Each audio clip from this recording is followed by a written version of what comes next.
खबर समय जगत में आपका स्वागत है। मैं हूं जितेंद्र जैन। आइए नजर डालते हैं आज की कुछ मुख्य खबरों। पोहरी आज दिनांक 1 जुलाई 2024 को भारत सरकार ने जो पुराने कानून के तहत जो कानून थे उनमें बदलाव किया। इस पर एसपी शिवपुरी के निर्देश में चर्च थाना प्रभारी हरिशंकर शर्मा और एएसआई अनिल शर्मा ने क्षेत्र के जनप्रतिनिधि और भारी संख्या में उपस्थित आम जन को नए कानून पर चर्चा करते हुए कानून की जानकारी दी और एसपी शिवपुरी ने सभी थानों को जन जागरूक शिविर का आयोजन करने के निर्देश दिए ताकि सभी लोगों को नए कानून की जानकारी मिल सके। इसलिए सबको इकट्ठा किया है। जितने लोग आ गए हो तो आप लोग तो सुन ही रहे हो, बाकी मीडिया में, इलेक्ट्रॉनिक मीडिया में, प्रिंट मीडिया में, है ना, और ये सब में प्रचार प्रसार तो हो ही रहा होगा। आप लोग भी अपने जिन जिन गाँव से आए उन गाँव में जाके बताओ कि भाई अभी तक जो कानून चल रहे थे, पुराने चल रहे थे किताबें, वो अंग्रेजों के टाइम की थी। अब अंग्रेजों के टाइम के कानून की किताब खत्म होके और अपनी अब भारत के अभी 2023 का कानून लागू हो गया, उसके अनुसार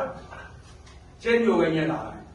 अपराध जो है धाराएं सबकी है ना, ऐसा नहीं है कि चेंज होने से खत्म कर दिया, उनका क्रम चेंज हो गया। वही रहेगी, उससे भारी वही होगी, नीचे कोई नहीं हुई। कुछ ऐसी भी है, ऐसे अभी तक 377 अपराध में था, अब 377 खत्म कर दिया, उसको अपराध नहीं रखा।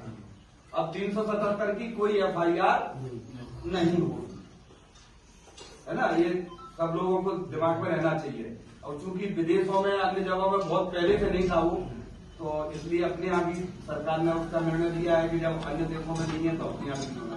अपराध की दृष्टि जब किया गया 377 वो 377 रखा ही नहीं है, खत्म। अगर अन्य कोई अपराध हुआ है, अन्य कोई अपराध है तो उसकी कार्रवाई होगी, 377 धारा नहीं लगेगा।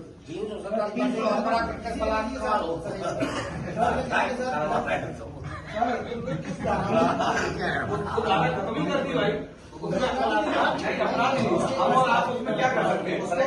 दूसरी धारा जोड़ दिया है, उस अपराध को दूसरी धारा में जोड़ दिया है। नहीं, ये सब जैसे जो पुराने शब्द थे, अदालत वगैरह, जो मतलब उर्दू शब्द थे, उर्दू शब्द टोटली खत्म हो गया। अदालत को अदालत नहीं बोल सकते, कचहरी नहीं बोल सकते।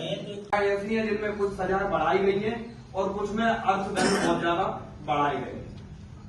तो उसको लेके पूरा देश भर में आज ये कार्यक्रम चल रहा है। पूरे भारत वर्ष के प्रत्येक प्रदेश के प्रत्येक जिले के प्रत्येक थाने में ये जागरूकता अभियान का आयोजन किया गया और इसका पूरे जोरों शोरों से व्यापक प्रचार प्रसार किया जा रहा है कि आम जनता को ये मालूम होना चाहिए कि भाई ये क्या है। कल को जिसको मालूम नहीं है उनने कहा वो मर्डर हो गया। मर्डर की अभी तक धारा लगभग सभी को मालूम होगी। तुम बता सकते हो मर्डर की धारा कौन सी लगती है? सभी को मैक्सिमम मालूम है, मतलब सुनते तो है ही, अगर ज्यादा दिमाग में नहीं है तो अभी तक मर्डर की धारा 302 लगती थी, है ना। अब वो धारा तो रखी है, 302 से उसका क्रम हटा के 103 पे आ गई है। मर्डर में अब 103 लिखी जाएगी, 103 क्रम चेंज हो गए, धारा कम हो गई, बहुत सारी जो घटाई है बढ़ाई है उसको बहुत सारी कम हो गई। जीरो की एफआईआर होती थी लेकिन उसका कानूनन प्रावधान नहीं था। अपन जीरो की एफआईआर करके और संबंधित थाने में जहां भी जिस थाने की घटना वहां भेज देते थे, उसका कानूनी प्रावधान नहीं था। अब जीरो की एफआईआर का कानूनी प्रावधान कर दिया है। अगर आपके पास कहीं कोई एफआईआर जीरो आती है यहाँ और उसकी घटना पौरी की है, नरवर की है या दूसरे जिले की है, यहाँ अगर कोई एफआईआर करता है, हमारे यहाँ की घटना नहीं है, तो हम उसको अब कानूनी प्रावधान में आ गया वो फिर जीरो पे एफआईआर करेंगे और उसको संबंधित जगह के थाने में ट्रांसफर हो जाएगी, यहीं से बैठे बैठे, है ना, ऑनलाइन। तो वो भी एक प्रावधान कर जाएगा, एक्सीडेंटल केस में भी होगा, किसी भी केस में हो जाएगा।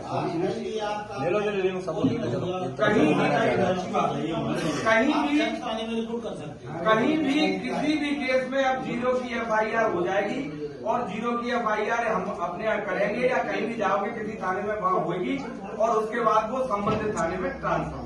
पहले फिल्मों में दिखाते थे ना, साहब मेरा क्षेत्र नहीं है उस थाने में जाओ, वो कैसे बड़े बड़े शहरों में पहले भी करके भेज देते थे, पहले भी मतलब उसका प्रक्रिया को अपनाते थे लेकिन कानूनी प्रावधान नहीं था। पोहरी से खबर समय जगत के लिए नितिन राजपूत की report. For latest news, subscribe to our channel and press the bell icon.